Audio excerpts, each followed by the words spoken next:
किसी के साथ सो रहे हो ना तुम? कौन है वो? कार्तिक, तुम मुझसे तंग आ गए हो ना? तुम्हें अब पहले जैसे नहीं लगती मैं। क्या बकवास कर रही हो तुम Natasha? You know baby, I love you. तुम्हारे अलावा मेरी लाइफ में और कोई नहीं है। झूठ मत बोलो मुझसे। दूध पीती बच्ची नहीं हूं मैं जो तुम्हें समझ ना पाऊं। सब जानती हूं मैं कार्तिक, और सच्चाई एक्सेप्ट कर ली है मैंने। बस नाम बताओ कौन है वो? Stop it now.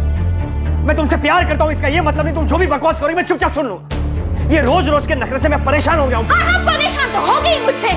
कोई और जो मिल गई है तुम्हें। छुटकारा पाना चाहती हो ना तुम मुझसे हमेशा के लिए?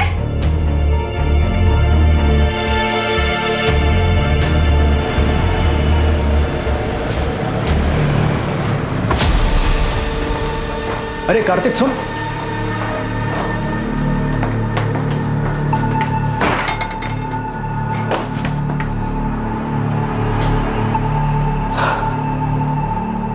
क्या बात है कार्तिक, इतना परेशान क्यों है? नताशा, वो औरत मेरी जान लेकर रही, उसके सवाल कभी खत्म ही नहीं होते। कहां गए थे, किसके साथ थे, इतनी देर क्यों हुई, और आज तो किसके साथ सो रहे हो? एक मिनट का सुकून नहीं है घर पर। इसे आराम से समझाने की कोशिश कर, शायद मान जाएगी। अरे वो कुछ सुनने को तैयार हो तब जाके समझाओ ना यार। तंग आ गया हूं उससे। मैंने डिसाइड कर लिया, इस बात का सॉल्यूशन निकालना ही होगा। बीमारी का इलाज जड़ से हो तो ही अच्छा है। अभी नताशा की बात को छोड़, वो रूम नंबर 7 वाली मिसेस मेहरा, उसका क्या करना है यार? जबरदस्ती ऑपरेशन की बात कर रही है वो।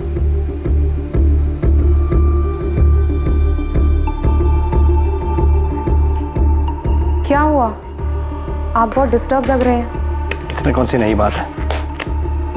फिर से झगड़ा हुआ क्या? हाँ, मेरी जिंदगी में एक ही तो परेशानी है। उसे हम पर शक है क्या?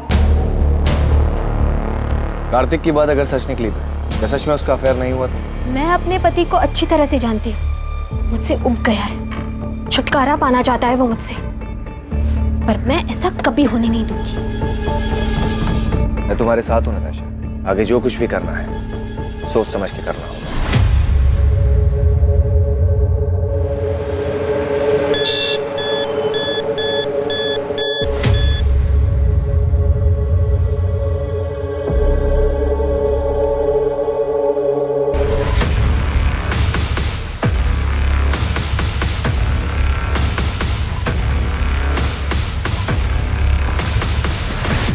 ये रहा तुम्हारी चीटिंग का सबूत। अब क्या कहना है तुम्हें? ये तुम्हें कहां से मिला? झूठ है ये। अब तो झूठ बोलना बंद करो कार्तिक। यकीन करो मेरा नताशा, ये नकली तस्वीरें हैं, मॉर्फ की हुई तस्वीरें हैं। किसी ने तुम्हें बहकाने के लिए भेजी है, ट्रस्ट मी। तुम मुझे बेवकूफ बना रहे थे कार्तिक। अब तुम देखना तुम कैसे बर्बाद करती हो। अब धमकी दे रही हो तुम मुझे? तुम्हें जो समझना है तुम समझ लो। तुम भी सुन लो, मैं ऐसा होने नहीं दूंगा।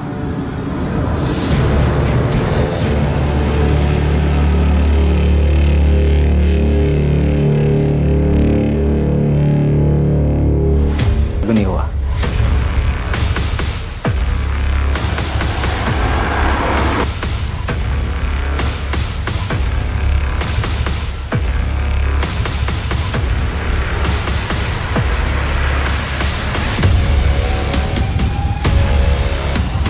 इंसान फितरत से ही पेचीदा होता है और इसकी जटिलता तब और बढ़ जाती है जब वो किसी रिश्ते में हो। भरोसे का टूट जाना और आपसी समझदारी की कमी, किसी भी रिश्ते के बिगड़ने के पीछे अक्सर ये वजहें अहम होती हैं। और जब ऐसा होता है तब रिश्तों में आक्रोश पनपता है और पता ही नहीं चलता कब दिलों में खींच पैदा हो जाती है।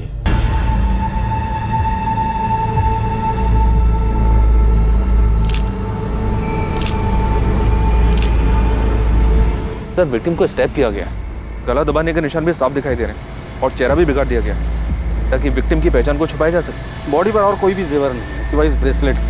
इसका लॉक खुलना बहुत मुश्किल है। मुझे लगता है कातिल जल्दबाजी में इसे छोड़कर भाग गया। इस मर्डर का मकसद तो लूटपाट ही दिखाई दे रहा है। ये देखिए सर, विक्टिम की उंगलियों पर रिंग के निशान है। शायद उन लोगों ने उतार ली होगा। शायद उस पत्थर से विक्टिम का चेहरा बिगाड़ा गया होगा। उस पर खून का निशान है। शायद वो खून विक्टिम का होगा। बॉडी को पोस्टमार्टम के लिए भेज दो और मर्डर केस फाइल करो। सर, मैं पास की सोसाइटी में रहता हूँ। मैं बालकनी पे खड़ा था। मैंने देखा कि एक वाइट कलर की वोजन 800 कार जो है झाड़ियों के पास रुकी। उसमें से 2 आदमी उतरे और दोनों ने मिलकर एक बंडल को जो है नीचे फेंका कौन थे वो दोनों? पहले कभी देखा उनको? रात बहुत थी, ऐसे भी ये जगह मेरी बालकनी से बहुत दूर है, मैं देख नहीं पाया। और कुछ देखा था, कार का नंबर या और कुछ? उनकी कार के पीछे राइट साइड के कॉर्नर में कुछ था, डिजाइन तो समझ नहीं आया, लेकिन कुछ रेडियम सा चमक रहा था, स्टिकर या समथिंग। कुछ और याद आ जाए तो हमें बता देना चाहिए। जी सर। प्रधान, सबसे पहले हमें विक्टिम की आइडेंटिटी का पता लगाना है। सभी पुलिस स्टेशन में मिसिंग कंप्लेंट चेक करो, विक्टिम की डिटेल्स, कपड़े और वो ब्रेसलेट न्यूज़पेपर और सोशल मीडिया पे डाल दो। ओजोन 800 कार का पता लगाने के लिए भी खबरियों को कहाँ पे लगाते थे? अगर कातिल तक पहुंचना है तो हमारे पास ये सिर्फ व्हाइट कलर की हचबैक कार है।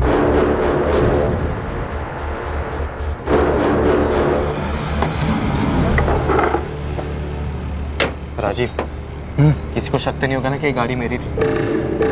तो टेंशन मत ले। अगर हम शांत रहेंगे ना तो किसी को कुछ नहीं पता चलेगा, समझा? और ये गहने का क्या करना है? तू रख ले, इस काम का इनाम समझ। बस ध्यान रखना, कहीं ना भी बेचने की कोशिश भी मत करना।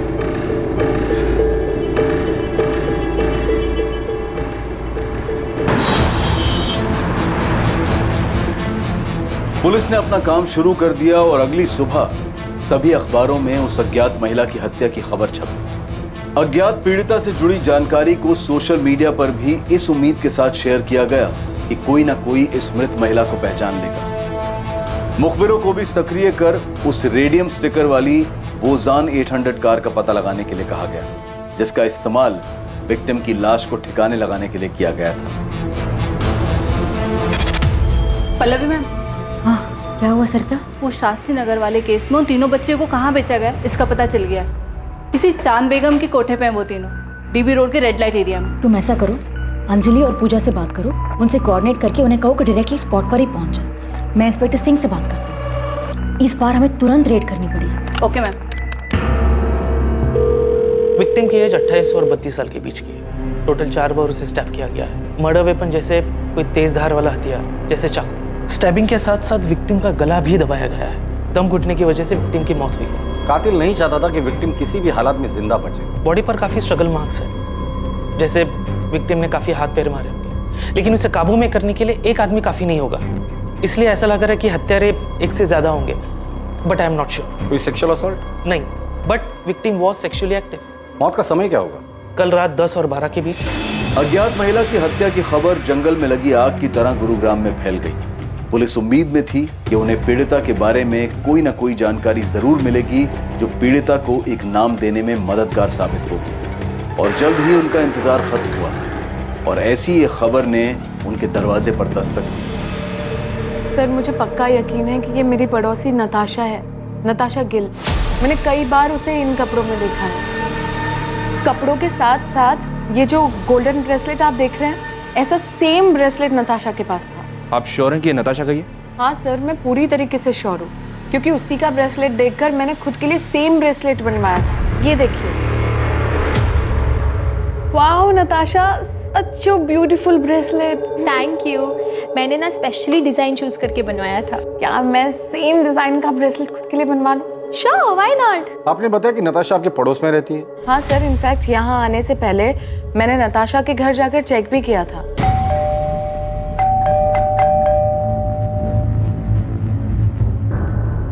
उसके बाद मैंने नताशा और उसके पति कार्तिक को फोन भी ट्राई किया, पर दोनों का नंबर स्विच ऑफ आ रहा था। ये सब देखकर मुझे लगा कि कुछ ना कुछ तो गड़बड़ है, इसलिए मैं सीधा यहाँ पर आ गई। आप मुझे कार्तिक और नताशा का नंबर लिख के दीजिए।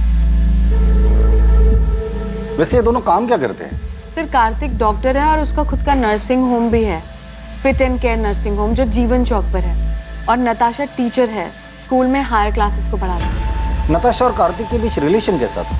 देखने से तो सब ठीक ही लगता था सर, पर कभी कभी नताशा की बातों से ऐसा लगता था कि वो अपने हस्बैंड को लेकर बहुत पसेसिव थी। सर, कार्तिक और नताशा दोनों के फोन स्विच ऑफ।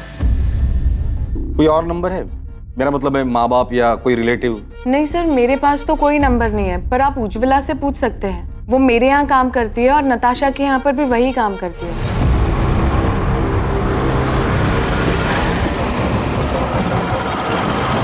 हाँ साहब, मैं ही नताशा दीदी और कार्तिक साहब के घर काम करने जाती हूँ। आज सुबह भी गई थी, उनका घर बंद था, लेकिन अक्सर ऐसा होता है कि वो लोग काम के लिए जल्दी निकल जाया करते थे, इसलिए साहब मुझे कुछ भी अजीब नहीं लगा। नताशा और कार्तिक के घर वालों के बारे में कुछ जानती हो? किसी का नंबर या पता है तुम्हारे पास? पता तो नहीं मालूम, लेकिन नताशा दीदी के माँ बाप गुरुग्राम में ही कहीं रहते हैं। उनकी माँ का नंबर है मेरे पास। इन दोनों का आपस में रिश्ता कैसे था? पहले तो बहुत अच्छा रिश्ता था, लेकिन पिछले 3 महीने से उन दोनों के बीच में काफी झगड़े हो रहे थे। 10 अगस्त को उनके यहाँ काम करने गई थी? जी। क्या तब लड़ाई झगड़ा कुछ हुआ था? हाँ साहब, उस दिन भी उन दोनों के बीच में काफी झगड़ा हुआ था। ये तुम्हें कहाँ से मिले? झूठ है ये। अब तो झूठ बोलना बंद करो कार्तिक। तुम देखना मैं तुम्हें कैसे बर्बाद करती हूँ अब। नताशा ने? क्यों? वो अफेयर वाले शक को लेकर? हो सकता है साहब। ठीक है उज्ज्वला, तुम जा सकते, जरूरत पड़ेगी तो दोबारा बुला लो। जी साहब। साहब वो जो लाश है सच में नताशा दीदी की है? देखो, जब तक नताशा के परिवार वाले आके लाश को पहचान नहीं लेते हम कुछ नहीं कह सकते। नताशा के पेरेंट्स से बात हो गई है, वो डेड बॉडी की पहचान करने के लिए हॉस्पिटल आ रहे हैं। लेकिन सर, कार्तिक के बारे में उन्हें भी कोई खबर नहीं है। अगर वो लाश नताशा की है तो बड़ी अजीब बात है। बीवी को मरे 2 दिन हो गए और पति गायब है। या तो कार्तिक भाग गया है या फिर उसके साथ भी कुछ हुआ है। ईशा, तुम्हारा असाइनमेंट कंप्लीट हुआ? कल तुम्हारी लास्ट डेट है ना? नहीं माँ। क्यों? और तुम कॉलेज भी नहीं गई आज? मेरा मन नहीं हो रहा था। अच्छा माँ, वो पापा से बात हुई? नहीं, और मुझे उनसे कोई बात करनी भी नहीं। अच्छा ठीक है बैठो, खाना खाओ। वो तुम्हारे पापा हैं, तुम उनसे बात नहीं करोगी तो सब क्या कहेंगे? जिसे जो बोलना है बोलने दो माँ, मुझे कोई फर्क नहीं पड़ता। जो कुछ भी हुआ है उसे अब पीछे छोड़कर आगे तो बढ़ना पड़ेगा ना। ईशा, मैं तुमसे बात कर रही हूँ, फोन साइड में रखो। माँ, आपने ये मैसेज देखा? क्या?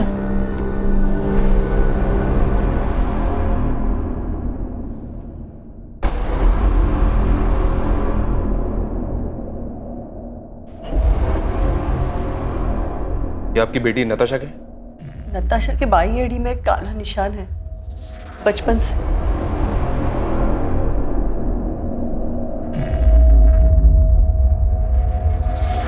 नताशा, नताशा, नताशा, नताशा। सर, 4 साल पहले नताशा को मलेरिया हुआ था। तब हमने कार्तिक के नर्सिंग होम में ही उसी की एडमिशन की थी। कार्तिक और नताशा पहली बार वहीं पे मिले थे। हमें उनके रिश्ते के बारे में बहुत बाद में पता चला। कार्तिक मुझसे 12 साल बड़ा हुआ तो क्या हुआ, उसे क्या फर्क पड़ता है? हम एक दूसरे से बहुत प्यार करते हैं, ये काफी नहीं है? नताशा, तुम अभी समझ नहीं रही हो। 12 साल बहुत होते हैं, और फिर कार्तिक की एक बार पहले शादी हो चुकी है। तुम्हें उससे बेहतर लड़का मिल जाएगा। मुझे बेहतर लड़का नहीं चाहिए पापा, मुझे बस कार्तिक चाहिए। मैं कार्तिक से प्यार करती हूँ। नताशा, तुम हर वक्त अपनी मनमानी नहीं कर सकती। आखिर समाज में भी हमारी कुछ इज्जत है। पापा प्लीज एक बार सोच कर तो देखो, कार्तिक में क्या कमी है? कार्तिक अच्छा लड़का है, अच्छा कमाता है, डॉक्टर है, और सबसे बड़ी बात, वो मुझसे बहुत प्यार करता है। Can I interrupt sir?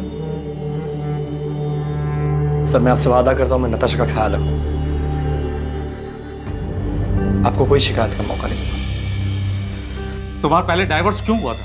पापा, अब पुरानी बातें उठाने से क्या फायदा? कार्तिक आगे बढ़ चुका है मेरे साथ, और हम एक दूसरे के साथ बहुत खुश हैं। नताशा को हम दुखी नहीं देख सकते थे, इसलिए हमें उसकी जिद के आगे झुकना पड़ा। क्या आप लोगों को पता है कि कार्तिक की जिंदगी में नताशा के अलावा भी एक दूसरी औरत थी? क्या? सर, ये क्या कह रहे हैं आप? जी हाँ, और पिछले कई महीनों से इसी बात को लेकर कार्तिक और नताशा के बीच झगड़ा हो रहा है। सर, मेरी नताशा से हर दूसरे दिन बात हुआ करती थी, उसने तो कभी ऐसा कुछ नहीं कहा। सर, नताशा और कार्तिक दोनों के कॉल रिकॉर्ड्स कल सुबह तक आ जाएंगे। प्रधान, जल्द से जल्द हमें कार्तिक तक पहुंचना होगा।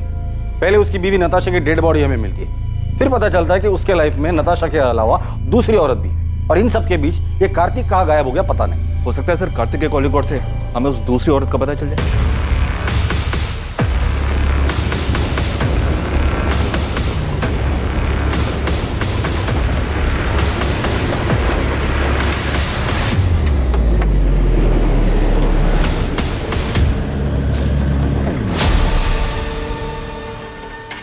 क्या भाई, कब से देख रहा हूँ पीछा कर रहा है मेरा।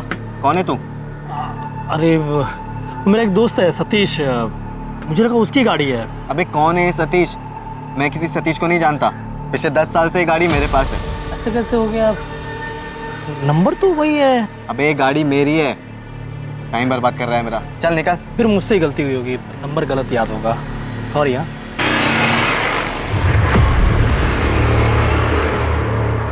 हाँ विक्रांत बोल।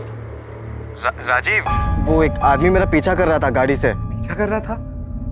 तो तूने क्या किया? मैंने उससे जब पूछा तो बोल रहा था कि किसी सतीश की गाड़ी है ये। तूने उसकी शक्ल देखी ना?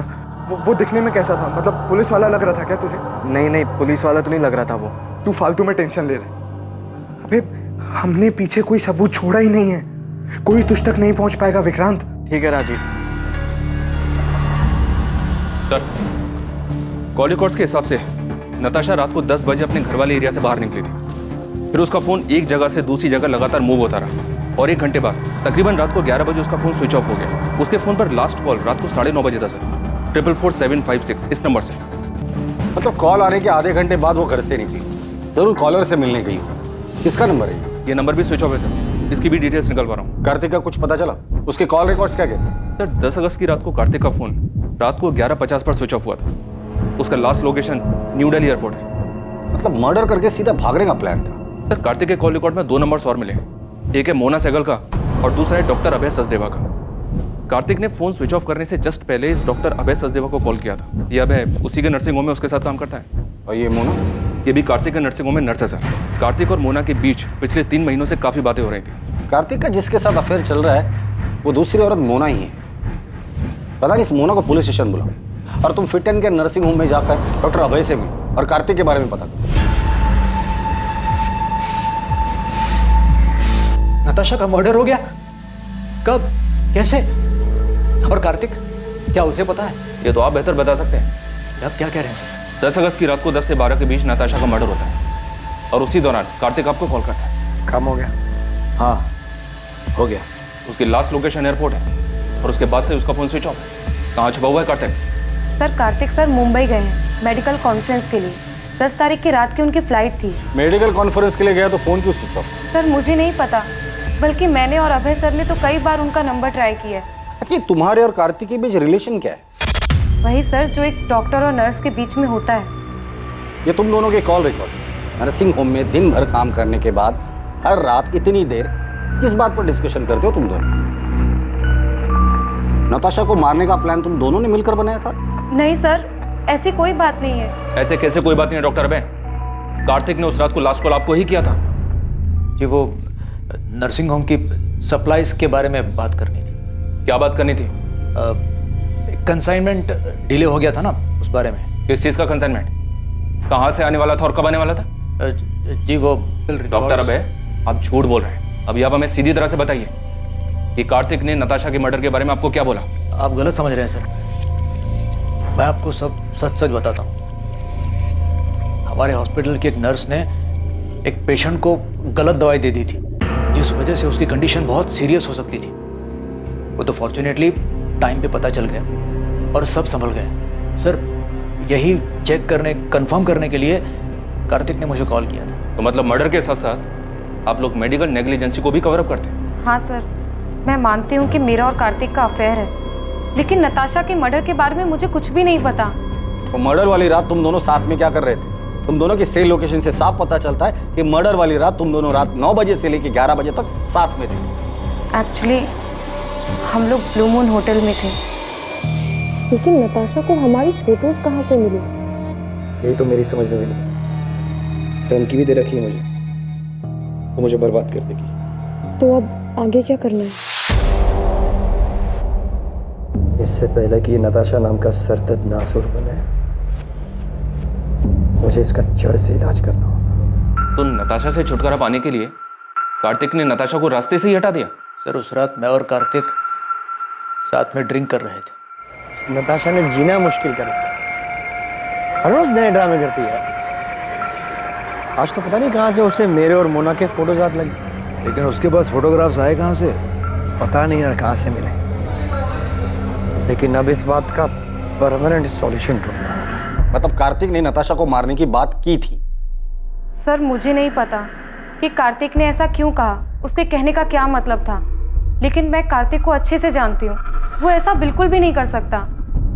सर हमने हमारे रिलेशन को सीक्रेट रखा था, अगर किसी को ये बात पता थी तो वो बस डॉक्टर अभय है। तो क्या वो पिक्चर्स डॉक्टर अभय ने नताशा को भेजी?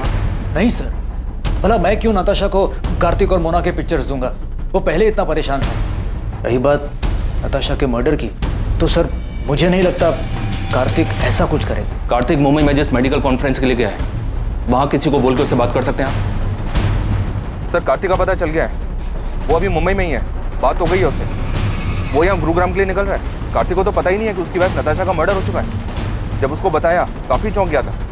क्या वाकई में कार्तिक सच बोल रहा था? क्या वाकई उसे नताशा की मर्डर की कोई खबर नहीं थी? और अगर कार्तिक को इस बारे में कुछ पता नहीं था तो उसने पिछले 2 दिन से अपना फोन क्यों ऑफ कर रखा था? या फिर यह हत्या कार्तिक की तरफ से एक परफेक्ट मर्डर था, जिसमें हत्या के वक्त उसका गुरुग्राम से बाहर मुंबई में होना सिर्फ उसकी प्लानिंग का एक हिस्सा था ताकि वो आरोपों से बच सके? इन सारे सवालों के जवाब पुलिस को सिर्फ कार्तिक से मिल सकते थे। कितनी बार बताऊं सर, मैंने फोन स्विच ऑफ नहीं किया था। मोना से मिलने के बाद मैं कैब लेकर एयरपोर्ट के लिए निकला था और गलती से फोन कैब में छूट गया। नताशा से पहले भी तुम्हारी एक शादी हुई थी, वो बीवी कहाँ है? उसकी डेथ हो चुकी है। उसी के बाद मैंने नताशा के साथ शादी की। नताशा के माँ बाप को झूठ क्यों बोला था कि तुम्हारा डिवोर्स हुआ है? मैंने झूठ नहीं बोला, नताशा ने बोला था। वो क्यों झूठ बोले? मैं कैसे बता सकता हूँ? 10 अगस्त की रात जब तुम तुम्हारे दोस्त अभय के साथ ड्रिंक कर रहे थे, तब तुमने कहा था कि नताशा का परमानेंट सॉल्यूशन ढूंढना है। अब इस बात का परमानेंट सॉल्यूशन ढूंढना होगा। और यही बात तुमने मोना से भी कही थी मर्डर वाली रात। इससे पहले कि नताशा नाम का सरदर्द नासुर बने, मुझे इसका जड़ से इलाज करना। मेरे कहने का मतलब ये नहीं था सर, मैं डिवोर्स की बात कर रहा था। मैं नताशा से मिलकर आउट ऑफ कोर्ट सेटलमेंट करने की बात कर रहा था। तो इस मर्डर में तुम्हारा कोई हाथ नहीं। मैं नताशा का मर्डर क्यों करूंगा सर? और कोई है जो नताशा को मारना चाहता हो? मुझे इस बारे में नहीं पता सर, लेकिन सर हमारी शादी से पहले नताशा का एक दोस्त हुआ करता था, अमृत। वो उसे बहुत पसंद भी करता था। इनफैक्ट हमारी शादी के बाद उसने नताशा के साथ बात करना भी बंद कर दिया था। हाँ सर, मैंने उससे बात करनी बंद कर दी थी क्योंकि मैं नताशा को पसंद करता था, लेकिन नताशा कार्तिक से प्यार करती थी। उस वक्त मैं ये देख नहीं पाया और मैंने उससे बात करनी बंद कर दी। और फिर 3 साल बाद तुम दोनों में बातें शुरू हो। तुम्हें लगा इस बार तुम्हारा चांस लगेगा, क्योंकि नताशा कार्तिक से नाराज थी। उन्हें बात करने की कोशिश की, लेकिन नताशा ने मना कर दिया और इसलिए गुस्से में आकर तुमने नताशा को मार डाला। सर मैंने किसी को नहीं मारा और ना ही मैं नताशा से प्यार करता था। 3 महीने पहले इत्तेफाकन वो मुझे एक सोशल नेटवर्क की साइट पे मिली। हमारी बातचीत हुई और नंबर एक्सचेंज किया। चल मान लेते कि तू जो कुछ भी बोल रहा है वो सच बोल रहा है। नताशा तुम्हारी अच्छी दोस्त थी, काफी बातें शेयर हुई होगी। तुम्हें क्या लगता है नताशा को किसने मारा होगा? सर वो सब मुझे नहीं पता, लेकिन मैं इतना बता सकता हूँ कि नताशा ने तय कर लिया था कि वो कार्तिक के ऊपर चीटिंग का केस करे। उसे बर्बाद करना चाहती थी। हो सकता है कार्तिक उसे अपने रास्ते से हटाना चाहता है।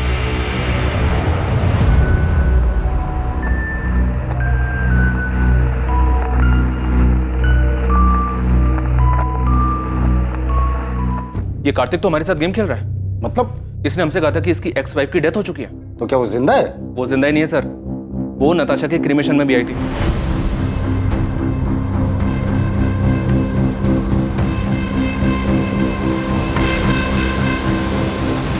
पल्लवी गिल, कार्तिक की एक्स वाइफ। कार्तिक ने हमसे ये क्यों कहा कि उसकी एक्स वाइफ की डेथ हो चुकी है? मुझे नहीं पता। हमारे रिश्ते के बारे में सभी लोग जानते हैं, कुछ छुपा नहीं है इसमें। नताशा भी हमारे रिश्ते के बारे में जानती थी। अब लोगों को डिवोर्स क्यों हुआ? डिवोर्स नहीं हुआ है हमारा। मतलब आप दोनों का डिवोर्स नहीं हुआ था और उसके बावजूद कार्तिक ने नताशा से शादी कर ली थी? मैं जानता हूं तुम्हें हर्ट कर रहा हूं, लेकिन अब और धोखे में रखना नहीं चाहता। कार्तिक, हम तो एक साथ खुश थे ना, फिर ये अचानक से क्या हो गया? पल्लवी, मैं नताशा को शादी करने का वादा कर चुका। कार्तिक अपना मन बना चुका था। वो नताशा से प्यार करता था और मेरे पास उसे रोकने की कोई वजह बची नहीं थी। आप दोनों की शादी कब हुई? 2007 में लव मैरिज थी। दोनों का कोई बच्चा? अच्छा माँ, वो पापा से बात हुई? नहीं। वैसे नताशा की वजह से आप दोनों की शादी टूटी थी, तो नताशा के लिए आपके दिल में रंजिश तो रही होगी। नताशा के लिए रंजिश रखकर मैं क्या करती? मैंने जो किया था उसका किया तो भुगतना ही था। मतलब मैं कार्तिक की पहली बीवी नहीं हूँ ना, मैं उसकी दूसरी बीवी हूँ। क्या? तो उसकी पहली बीवी कौन है और कहाँ है? गीता नाम है उसका, रोहतक से है वो। जब कार्तिक मुझसे मिला था वो शादीशुदा था, हमारे बीच में प्यार हुआ, मैं उनके बीच में आ गई थी, तो उसने गीता को डिवोर्स दे दिया। मतलब आप कह रही है कि कार्तिक की 3 शादियां हो गई है और उसके बावजूद अभी उसका किसी और के साथ अफेयर चल रहा है? कार्तिक हमेशा ऐसे ही खुदगर्ज था, बस मैं प्यार में अंधी हो गई थी। गीता कार्तिक की पहली बीवी, उसका एड्रेस है आपके?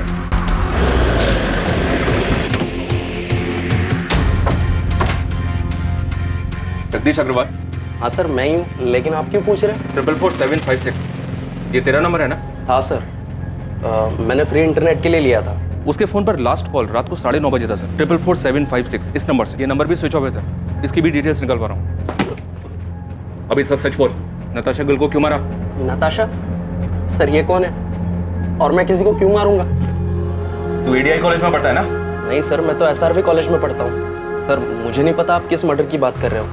मैं किसी नताशा को नहीं जानता, और इंटरनेट यूज़ करने के बाद मैंने वो सिम कार्ड फेंक दिया था सर। और तेरी इस लापरवाही की वजह से किसी ने उस सिम कार्ड का इस्तेमाल करके बहुत सफाई के साथ मर्डर कर दी।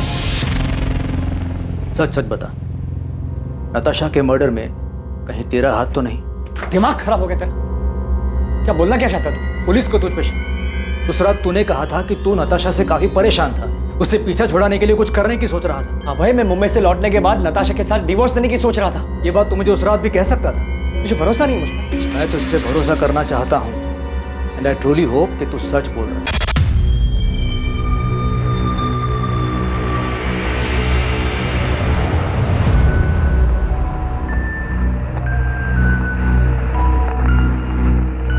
कार्तिक, पुलिस को अब भी तुम पर शक है क्या? उनका शक इतनी जल्दी खत्म नहीं होगा। तो अब आगे क्या करना है? You don't worry, मैंने कुछ सोच कर रखा है।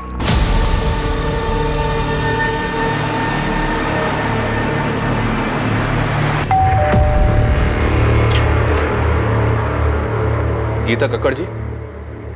जी, कार्तिक और मेरी शादी तो बहुत ही कम उम्र में करा दी गई थी, और जैसे ही उसकी पढ़ाई कंप्लीट हुई तो दिल्ली के एक हॉस्पिटल में उसकी जॉब भी लग गई। पहले तो हफ्ता 2 हफ्ते में अक्सर वो घर चला आया करता था, लेकिन फिर धीरे धीरे हफ्ते महीने में बदल गए। आपका और कार्तिक का डिवोर्स कब हुआ? 2007 जब कार्तिक दिल्ली में था तब उसकी मुलाकात पल्लवी से हुई। मुझे तो उनके रिश्ते की कोई भनक भी नहीं थी, लेकिन फिर अचानक कार्तिक ने सामने से आके मुझे सब कुछ बता दिया। इसलिए जब उसने मुझसे डिवोर्स मांगा तो मैंने मना नहीं किया। कार्तिक का काम अच्छा चल रहा था, तो मुझे लगा कि वो हमारी बेटी को एक अच्छी जिंदगी दे पाएगा, इसलिए मैंने हमारी बेटी की कस्टडी उसे सौंप दी। आपकी और कार्तिक की एक बेटी भी है? जी हाँ, ईशा गिल, और वो अपने पापा कार्तिक और पल्लवी के साथ ही तो रहती है। लेकिन कार्तिक और पल्लवी दोनों ने हमें ईशा के बारे में तो कुछ नहीं बताया। कार्तिक आखिर झूठ क्यों बोल रहा था? क्या वो खुद को बचाना चाहता था या फिर किसी और को? पल्लवी से मेरी शादी हुई तब ईशा 7 साल की थी। शुरुआत से ही मैंने ईशा को अपनी बेटी माना था। मैंने और कार्तिक ने दोनों ने मिलकर इसे बड़ा किया है। लेकिन फिर पापा की जिंदगी में नताशा आई और सब कुछ बिखर गया। मैं ईशा को अपने साथ रखना चाहता था, उसे कभी छोड़ना नहीं चाहता था। लेकिन मैं माँ को छोड़कर कहीं नहीं जाना चाहती थी, खासकर उस नताशा के साथ रहने के लिए, जिसकी वजह से मेरी माँ को इतनी ठेस पहुंची। मैंने वो घर छोड़ा था, लेकिन ईशा को कभी नहीं छोड़ा। वो मेरी इकलौती औलाद है। मेरे लिए मेरी फैमिली सिर्फ मेरी माँ है सर, और कोई भी नहीं। और अगर पापा को मेरी इतनी चिंता होती तो वो मुझे छोड़कर कभी नहीं जाते।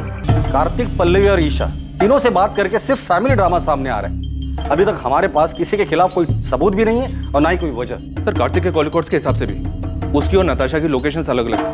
मैंने पल्लवी और ईशा के कॉल रिकॉर्ड्स भी स्टडी की। इंसिडेंट के वक्त ये दोनों घर पर ही थे। इनके अलावा डॉक्टर अभय, नताशा का फ्रेंड अमृत और नर्स मोना, इनके खिलाफ भी कुछ नहीं मिला। तो प्रधान, नताशा को मारा किसने? किसने की होगी इतनी जबरदस्त प्लानिंग जो हमारे हाथ ही नहीं लग रहा है? साहब अंदर आऊं क्या? आजा बहादुर, कुछ अच्छी खबर है तो बता। साहब, हमने गुरुग्राम में आपकी सफेद कार को पूरी तरह छान मारा, लेकिन किसी भी कार पे वो स्टिकर नहीं दिखा सर। यहाँ तक कि एनसीआर इलाके में भी ढूंढा, लेकिन वो स्टिकर वाली कार नहीं दिखी सर। और नताशा के गहनों के बारे में कुछ पता चला? अभी मार्केट में आए नहीं है, और सर वो सुपारी वाले एंगल से भी कुछ मिला नहीं। तुमने कहा था कि गुरुग्राम में 3 ओजोन 800 सफेद कार्स हैं, लेकिन किसी पर भी स्टिकर नहीं है, पता है मुझे। उन कार और उसका नाम और एड्रेस है तुम्हारे पास? हाँ साहब, वो तो मैंने पहले ही पता कर लिया। मुझे लगता है कातिल ने वो रेडियम स्टिकर निकाल दिया होगा। प्रधान, इन तीनों की हिस्ट्री निकालो और उठाकर लेकर आओ। मुझे लगता है इन तीनों में से कोई एक तो हमारे काम का आदमी है।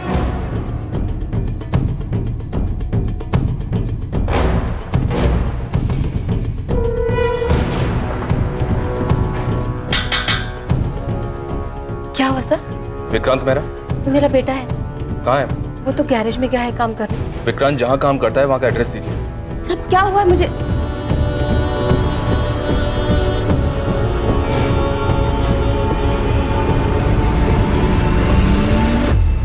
विक्रांत गैरेज में नहीं है, और कहाँ जा सकता है?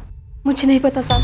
सर ये देखिए सर, ये विक्रांत के कमरे से मिला है, जूतों के डब्बों में छुपा कर रखा गया था। और सर विक्टिम की पति ने जो हमें फोटोज दी थी उससे ये मैच करता है सर। ये इतने महंगे गहने, ये किसके है साहब? उस औरत के जिसका फोन आपके बेटे ने किया। खून?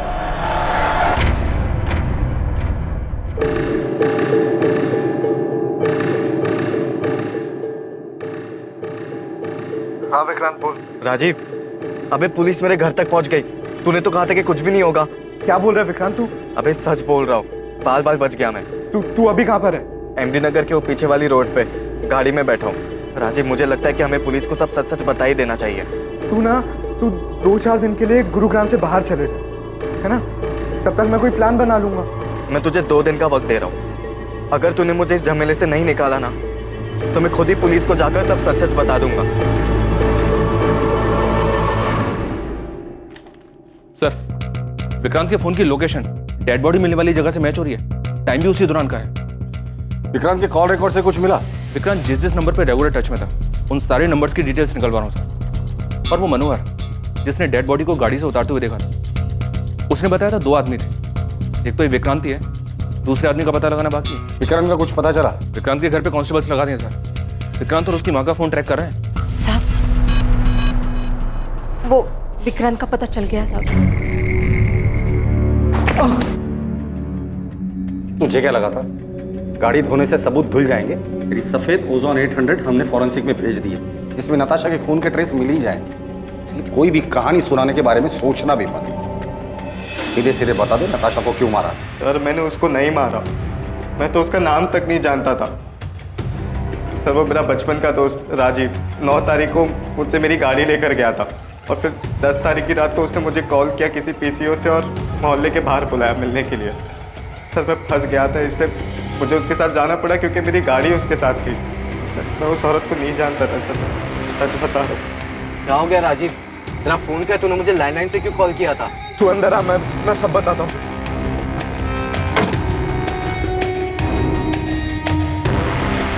राजीव तू इतना बौखलाया हुआ क्यों है?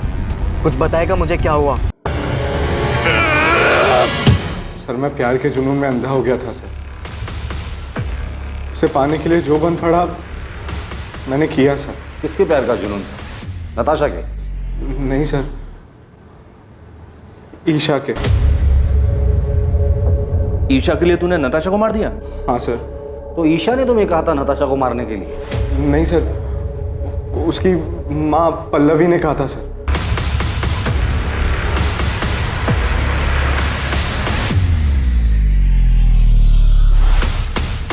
पल्लवी मुझे बिल्कुल पसंद नहीं करती थी, क्योंकि मैं उसकी बेटी के स्टेटस के बराबर नहीं था। मैं और राजीव पिछले 6 महीने से डेट कर रहे थे, पर माँ हमारे रिश्ते से खुश नहीं थी।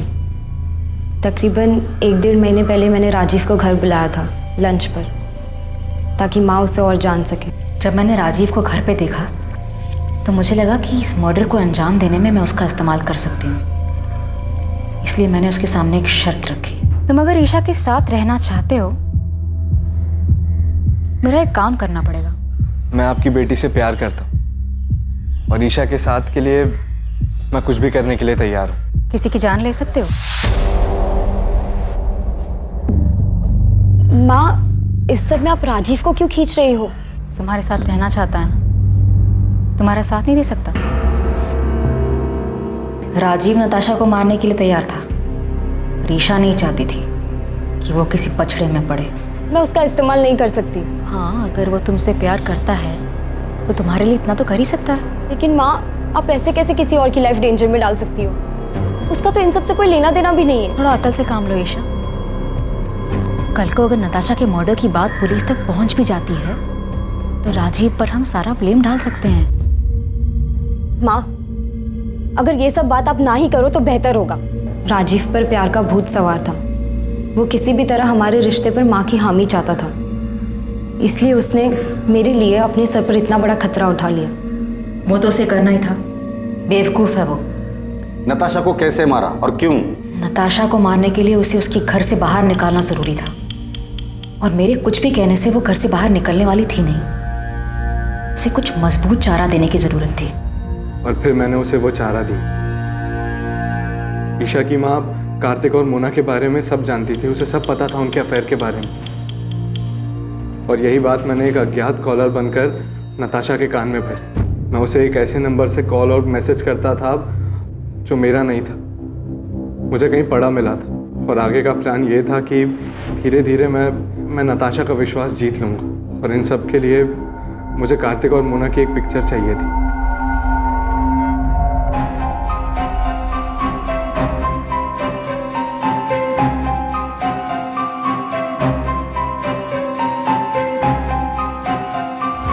प्लान के मुताबिक 10 अगस्त को राजीव ने वो फोटोज उसे दिखाए।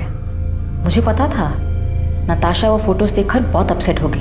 फिर रात 9:30 बजे मैंने नताशा को कॉल कर मिलने बुलाया। मैंने कहा कि मुझे पता है कार्तिक कहाँ है और किसके साथ है, और 1 लाख रुपए के बदले में मैं उसे वहाँ ले जा सकता हूँ। और नताशा कार्तिक को रंगे हाथों पकड़ना चाहती थी। वो तुरंत राजी हो गई। फिर थोड़ी देर बाद ही मैंने नताशा को मार्केट रोड के चौराहे से पिक किया। कहाँ है कार्तिक? किसके साथ है? मैं आपको वहीं लेके जा रहा हूँ। आप पैसे लाए हो? हाँ, पूरे 1 लाख है, पर काम हो जाने के बाद। ये कहाँ लेके आ गए हो तुम मुझे? यहाँ जंगल के बीच में तुमने गाड़ी क्यों रोक दी? बस 1 मिनट। पल्लवी, ईशा, तुम दोनों यहाँ पे क्या कर रहे हो?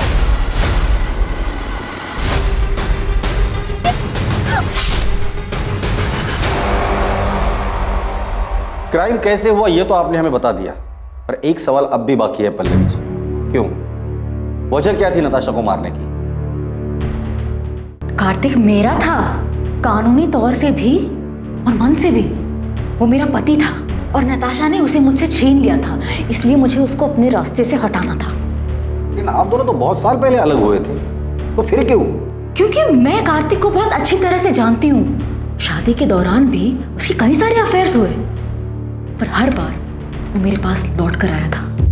और नताशा आने के बाद वो लौट कर नहीं आया? हाँ, पता नहीं उसने क्या जादू कर दिया था। जब पहली बार मुझे कार्तिक ने बताया नताशा के बारे में कि वो उसे शादी करना चाहता है, तो मैंने उसकी बात मानी नहीं, कि मुझे तब भी उम्मीद थी कि वो मेरे पास वापस लौट कर आएगा। पर उसने शादी की, और तब मुझे बहुत बड़ा धक्का लगा। माँ इस बात को मान ही नहीं रही थी कि पापा ने शादी कर ली। उन दिनों इन्हें संभालना बहुत मुश्किल हो गया था, जैसे इन्होंने अपना संतुलन ही खो दिया हो।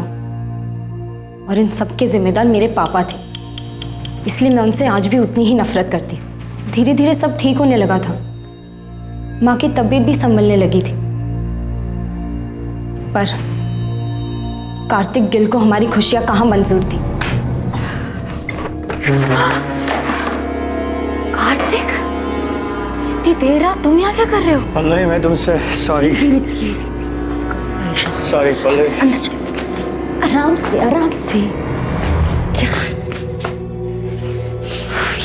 क्या हालत बना रखी है तुमने? Miss you Pallavi, I miss you. क्या कह रहे हो तुम ये? सच बोल रहा हूँ, मेरी जिंदगी में तुम्हारी जगह और कोई नहीं ले सकता।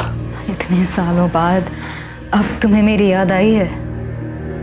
तुम ही तो गए थे ना मुझे छोड़कर। गलती हो गई मुझसे। मैं देखो आज वापस भी तो आया हूँ। आज मेरे पास सब कुछ, नताशा, मोना, फिर भी मैं बहुत अकेला हूँ। I love you, I love you। Kartik के साथ वो रात गुजारने के बाद मेरी समझ में आ गया था कि कार्तिक अब भी मुझसे प्यार करता है, और नताशा ही हमारे रास्ते का कांटा थी। इसलिए नताशा को रास्ते से हटाने का प्लान तुमने बना लिया, और उसमें ईशा को भी शामिल कर लिया। क्या माँ, आपको समझ भी रहा है आप क्या सोच रही हो? तुम नहीं समझ रही हो मैं क्या बोल रही हूँ? नताशा के जाने के बाद सब कुछ पहले जैसा हो जाएगा।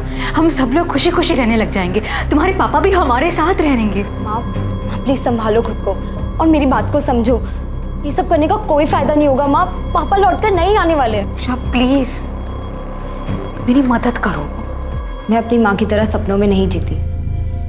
मैं जानती थी ऐसा कुछ नहीं होगा। पापा की फितरत बदलने वाली नहीं थी। जब तुम्हें ये सब कुछ पता था तो माँ का साथ क्यों दिया? क्योंकि ये मेरी माँ है। बचपन से सिर्फ इन्होंने ही मुझे प्यार दिया है। मेरे अपने माँ बाप तक को मेरी कोई फिक्र नहीं है। इन्होंने कभी मुझे अकेला नहीं छोड़ा। और जहाँ तक बात नताशा की थी, तो मेरी माँ की हालत के जिम्मेदार वही है। उसी ने हमारा घर तोड़ा था। सच कहूं, उसे मारने का मुझे कोई गम नहीं। तुम लोगों की जिंदगी अच्छे से कट रही थी। तुम दोनों को देखकर कोई नहीं कहेगा कि ईशा तुम्हारी असली बेटी नहीं है, तुम उसकी असली माँ नहीं। इतना सब कुछ अच्छे से चल रहा था, वो एक झटके में तुमने खत्म कर दिया। एक ऐसे आदमी के लिए जिसने बार बार ये साबित किया है कि वो तुम्हारा ही नहीं किसी का भी अच्छा पति बन ही नहीं सकता। और तुम्हारा घर नताशा ने नहीं तोड़ा है, कार्तिक, जिसे अपना घर, परिवार की या शादी इस शब्द की इज्जत करने आती ही नहीं है। बेटा ये तुमने क्या कर दिया? क्यों किया ऐसा? नताशा ने तुम लोगों का क्या बिगाड़ा था? नताशा ने नहीं, आपने बिगाड़ा। शौक क्यों हो रहे हैं? शादी और रिश्तों का मजाक बनाना तो आपकी आदत है ना। किसी के साथ रहना नहीं रहना ये तो आपकी मर्जी है। जब जी चाहा तब आप वापस आ गए और जब जी चाहा तब छोड़ दिया। पहले गीता, फिर माँ, नताशा और अब मोना। उसके साथ भी आप यही करेंगे ना? न जाने कितनी लड़कियों के साथ आपने सेम ड्रामा किया होगा। आपको तो ये भी नहीं पता कि इन सब चीजों का मुझ पे कितना बुरा असर पड़ा है। मुझे तो शर्म आती है कि मैं आपकी बेटी हूं।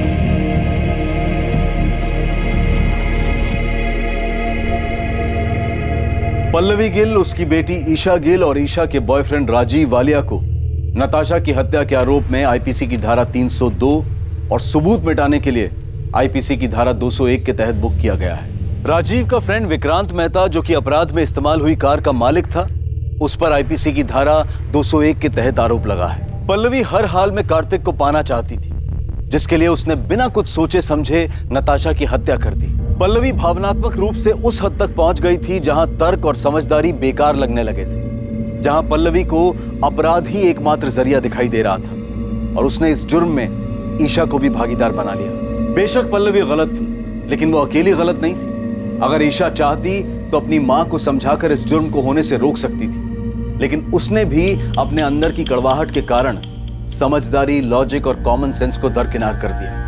भावनात्मक रूप से उथल पुथल होने के वक्त लिया गया हर फैसला इसमें शामिल लोगों के लिए हमेशा तबाही लाने वाला ही होता है। फिर मुलाकात होगी एक और नए केस के साथ। देखते रहें क्राइम पेट्रोल सतर्क, सोमवार से शुक्रवार रात 11 बजे। और याद रखें, क्राइम और आपके बीच में सिर्फ इतना फर्क है कि आप कितने सतर्क हैं। सतर्क रहें, सुरक्षित रहें। जय हिंद।